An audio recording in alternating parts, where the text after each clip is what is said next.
سلام، سروش هستم. بازی فور سیل رو میخوام بهتون معرفی کنم. نسخه ایرانیش هم تولید شده به اسم گاراژ. اولش باید چی بگم؟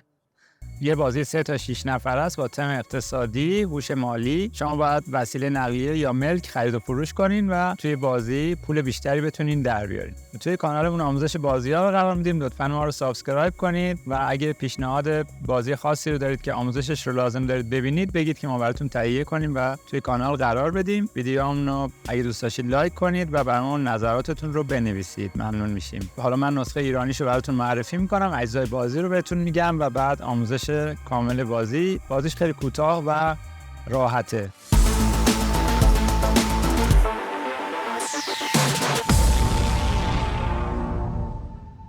خب اجزای بازی که خیلی ساده و کم هستن. 30 تا وسیله نقلیه داریم. توی نسخه اورجینالش که بازی فور سیل هست 30 تا ملک از ارزش 1 تا 30 که اینجا توی نسخه ایرانی که گاراژ هست 30 تا وسیله نقلیه است از شماره 1 تا 30. هرچی شماره این وسیله ها بالا میره ارزششون بیشتر میشه. یعنی کم ارزش ترین وسیله نقلیه شماره 1 هست و با ارزش ترینش شماره 30 هست. آرت جالبی هم زدن برای بازی. به عنوان مثال شماره 1 رو ببینیم، محصول سایپا که هممون باهاش آشنا هستیم.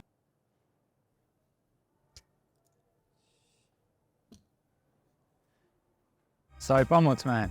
تا شماره 30 که دیگه اینو فکر کنم محصول ایران خودرو هم نباشه. شماره 30 محصول آینده ایران خودرو فکر کنم. دناپلاس فضایی. تعداد زیادی اسکناس. واحد پولش هم خیلی جالبه. حالا طراحی که کردن بچهای باورکا.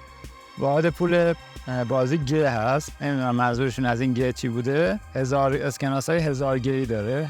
خب چیدمان بازی بر اساس تعداد بازیکن این اسکناس‌ها بین بازیکن‌ها تقسیم میشه. توی بازی 3 نفره هر بازیکن 28000 گی داره، توی بازی 4 نفره 21000 گی، 5 نفره 16000 گی و توی بازی 4 نفره هر بازیکن 14000 گی اول بازی پول داره. من پیشنهاد می‌کنم که جعبه‌های یا حالا چیزهایی به عنوان گاف صندوق بازیکن‌ها داشته باشن که پول‌هاشون پیدا نباشه در جریان بازی. و علاوه بر این 30 تا وسیله نقلیه و این پول‌ها 30 تا هم چک وجود داره از ارزش 0 تا 15000. 0 که چک برگشتی هست تا 15000 که بزرگترین چک بازیه. از هر چکی 2 تا وجود داره، یعنی 2 تا چک 0 داریم، بعدیش میشه چک 2000، بعد 3000 تا چک 15000 از هر کدوم 2 تا که میشه مجموعاً 30 تا چک. حالا بریم که روش بازی رو براتون بگم. بعد که پول‌ها تقسیم شد بر اساس تعداد بازیکن هر دور وسیله نقلیه میاد وسط. این وسیله ها رو کامل بر میزنیم. برای حالت 3 نفره من توضیح میدم. بازی از 3 تا 6 نفره هست. فرض کنید 3 نفره داره بازی میشه. بعد که پول‌ها تقسیم شد هر دور 3 تا وسیله نقلیه به صورت برو وسط چیده میشه. یه دونه ریکشا با شماره 9، یه دونه نیسان هندونه و یه دونه اینم ماشین پلیس فضایی شماره 24. هر دور که این 3 تا وسیله روی میز چیده شد مزایده برگزار میشه برای با ارزش ترین وسیله‌ای که روی میز قرار گرفته. یعنی الان یه مزایده باید برگزار کنیم برای شماره 24 با ارزش ترین وسیله‌ای که الان بین این 3 تا هست شماره 24 که مزایده برای این برگزار میشه. فرض کنین که من شروع کننده مزایده هستم، یه هزاری میذارم جلو، یعنی پیشنهاد من برای شماره 24 1000 هست. نفر بعدی اگر میخواد توی مزایده شرکت کنه حداقل باید 2000 تا بذاره، میتونه بیشتر هم بذاره. ولی خب نکته‌ای که توی این بازی وجود داره مدیریت منابع هست که ما باید انجام بدیم. یعنی ما باید سعی کنیم با اون مقدار پول مشخصی که هممون داریم بتونیم توی همه مزایده ها شرکت کنیم و وسیله‌های نقلیه با ارزش تری رو نسبت به بقیه بگیریم. اگر بخوایم پول زیادی بابت یه وسیله نقلیه بدیم ممکنه توی مزایده های بعدی پول کم بیاریم و بعد مجبوریم هی وسایل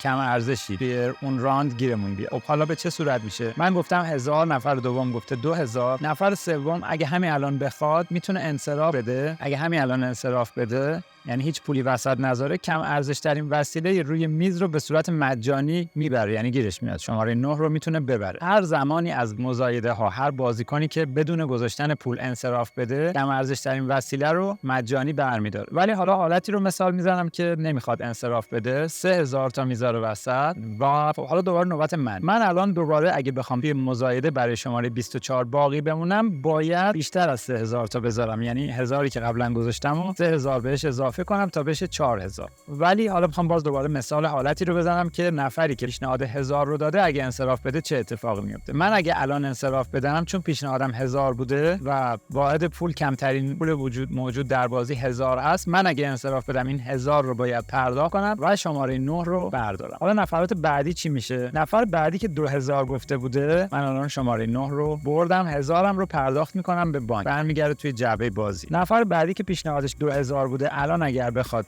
انصراف بده، یعنی پیشنهاد بیشتر از 3000 نخواد بده، چون عددی که پیشنهاد داده زوج هست دقیقاً نصفش رو باید پرداخت کنه و کم ارزش ترین وسیله باقی مانده روی میز رو برداره، یعنی شماره 11 گیرش میاد. اگر انصراف بده 1000 رو پرداخت میکنه، شماره 11 رو میبره. برنده مزایده کسی که باقی میمونه و از همه بیشتر پیشنهاد داده، تمام پولی که پیشنهاد داده رو باید پرداخت کنه و با ارزش ترین وسیله رو برداره. این یه مثال بود برای حالتی که توی 3 نفره و همه توی مزایده شرکت کردن و بعد 2 نفر انصراف دادن، 1 نفر برنده شد. یه مثال دیگه بزنم. فرض کنین که همین 3 تا وسیله نقلیه روی میز هست. همون مثال اول من 1000 2000 نفر سوم 3000. فرض کنید که من انصراف ندادم، من پیشنهاد 4000 رو دادم. حالا نفر اول اگر انصراف بده 1000 رو پرداخت میکنه، نصف پول زوج رو در واقع پرداخت میکنه و کم ارزش ترین رو میبره. نفر بعدی حالا دیگه این مقدار فرد هست. وقتی رقم پیشنهادی هر بازیکنی فرد باشه، چون نصف نداره، اگر بخواد انصراف بده نصف بیشترش رو باید پرداخت کنه. الان 3000 پیشنهاد داده بوده، 2000 تاش رو پرداخت میکنه و کم ارزش ترین رو برمیداره. این 1000 هم برمیگرده توی پول ها و برنده مزایده همیشه تمام پولش رو پرداخت میکنه و با ارزش ترین وسیله رو برمیداره. به همین شکلی که براتون توضیح دادم، 3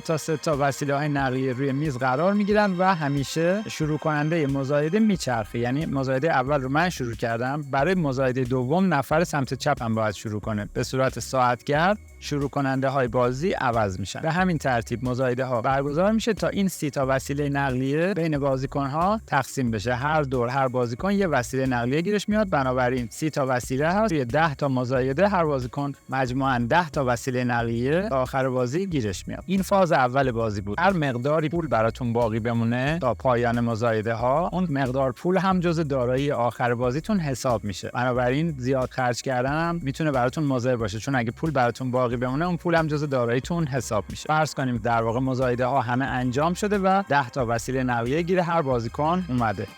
مرحله دوم بازی، زمانی که تمام وسیله نقلیه ها بین بازیکن ها تقسیم شد، مرحله تقسیم چک هست. حالا به همون ترتیبی که قبلا 3 تا وسیله نقلیه وسط قرار میگرفت، حالا 3 تا این چک ها وسط قرار میگیرن. چک ها رو همه رو بر میزنیم. 30 تا چک داریم از ارزش 0 تا 15000. از هر چکی 2 تا وجود داره. 2 تا 0، 2 تا 2000. چک هزاری نداریم. 2 تا 0، 2 تا 2000، 2 تا 3000 تا 2 تا 15000. هر دور 3 تا چک وسط قرار میگیره. حالا دیگه بازیکن ها دستشون رو مرتب نگه می‌دارن پیش خودشون. بقیه نباید دست بازیکن ها رو ببینن. هر بازیکنی میتونه حالا توی حافظه‌اش داشته باشه که بازیکنی چه وسیله نقلیه های قبلا برده و داره. حالا توی این راند هر کسی یه وسیله نقلیه از دستش انتخاب میکنه و وارونه میذاره وسط. به این شکل با توجه به ارزش چک ها بازیکن ها تصمیم میگیرن که چه وسیله نقلیه رو وسط قرار بدن. وقتی که همه وسیله نقلیه هاشون رو وسط قرار دادن، به صورت همزمان با هم این وسیله ها رو میشه. حالا اگه به این ترتیب در نظر بگیرید، کسی که با ارزش ترین وسیله نقلیه رو وسط گذاشته باشه، بزرگترین چک روی میز رو برمیداره. الان چک 13000 به شماره 15 میرسه. این وسیله ها هم مثل قبل پول ها رو پرداخت میکردیم توی جعبه بازی برمیگردن. شماره 13 چک 11000 رو میبره، وسیله رو تحویل میده و شماره 11 وسیله‌شو تحویل میده، چک 2000 رو میبره. با همین ترتیب هر دور 3 تا چک میاد وسط و بازیکن ها چک ها رو میبرن. بازی به پایان میرسه. پایان بازی مجموع ارزش چک هایی که بازیکن ها گرفتن به اضافه پول نقدی که براشون باقی مونده، برنده بازی رو مشخص میکنه. یه روش جالبم بهتون بگم برای اعلام برنده. ما به این صورت برنده رو اعلام میکنیم. همه بازیکن ها لایک هاشون رو وسط قرار میدن. به این شکل همه لایک ها رو وسط قرار میدن. از یه رقمی شروع میکنن به عدد اعلام کردن. مثلا من از عدد 40000 اعلام میکنم پایان بازی. اگر بازیکن ها اون مقدار دارایی رو دارن، لایکشون وسط باقی میمونه. اگر داراییشون از 40000 کمتر باشه، لایکشون به دیسلایک تبدیل میشه، یعنی از جریان پیروزی و برنده شدن خارج میشن. مثلا میگیم 40000، 50000، 60000، یکی بازیکن ها لایکاشون به دیسلایک تبدیل میشه و فقط یه لایک وسط میمونه که اون برنده بازی هست.